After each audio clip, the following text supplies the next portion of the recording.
Turki mengumpulkan negara-negara Muslim di Istanbul untuk membahas progres gencatan senjata di jalur Gaza. Langkah ini sekaligus menjadi tantangan Turki ke Israel yang sebelumnya telah menolak kehadiran pasukan Ankara di jalur Gaza.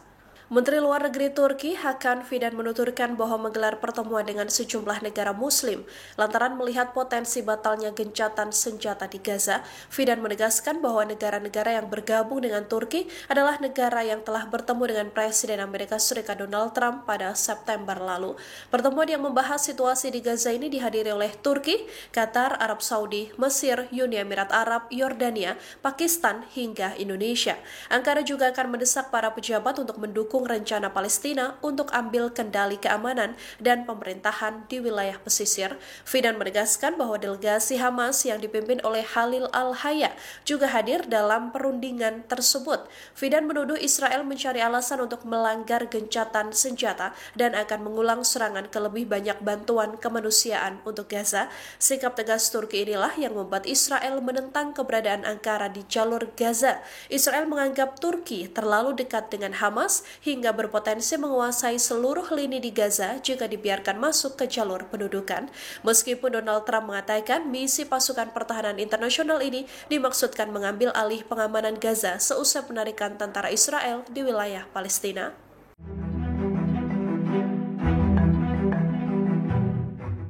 Angkatan bersenjata Lebanon mengerahkan pasukan lengkapnya ke kota Mais El Jabel di perbatasan Lebanon pada Minggu 2 November 2025.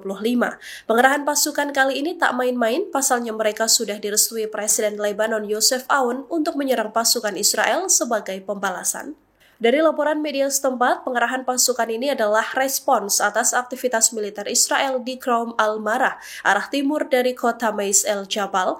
Buntut serangan tersebut, Youssef Aoun mengeluarkan instruksi militer agar pasukannya mengonfrontasi serbuan tentara Israel yang masuk ke wilayah Lebanon.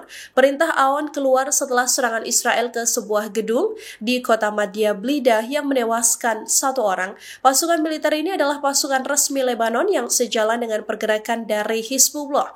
Hizbullah pun memuji keputusan Presiden Aoun dan berjanji mendukung penuh pihak militer untuk memperkuat kemampuan pertahanan mereka. Hizbullah juga mendesak agar pasukan militer resmi Lebanon ini terlibat aktif menghentikan serangan Israel demi melindungi kepentingan warga Lebanon.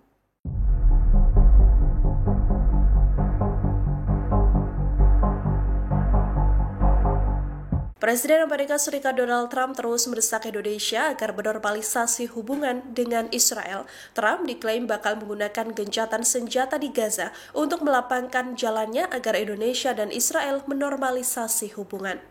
Dalam kunjungannya ke Asia, Donald Trump memuji sekutu di kawasan termasuk Indonesia yang mendukungnya dalam upaya mengakhiri perang Israel-Hamas secara permanen. Trump bahkan menyebut Presiden Republik Indonesia Prabowo Subianto atas bantuannya untuk masalah Gaza.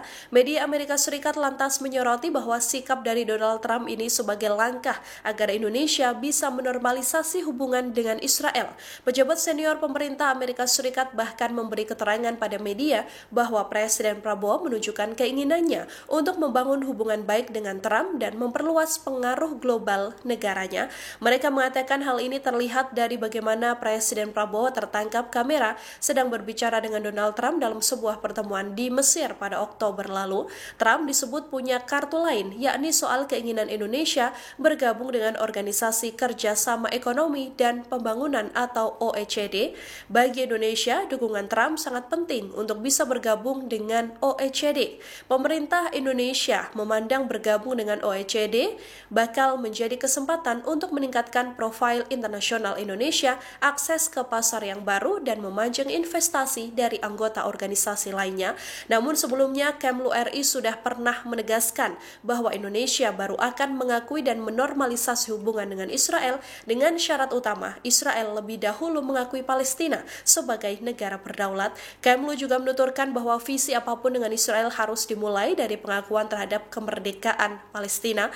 Presiden Prabowo dalam pidatonya di sidang PBB 23 September silam juga telah menegaskan bahwa Indonesia akan mengakui Israel jika Israel mengakui Palestina. Download Tribun X sekarang, menghadirkan lokal menjadi Indonesia.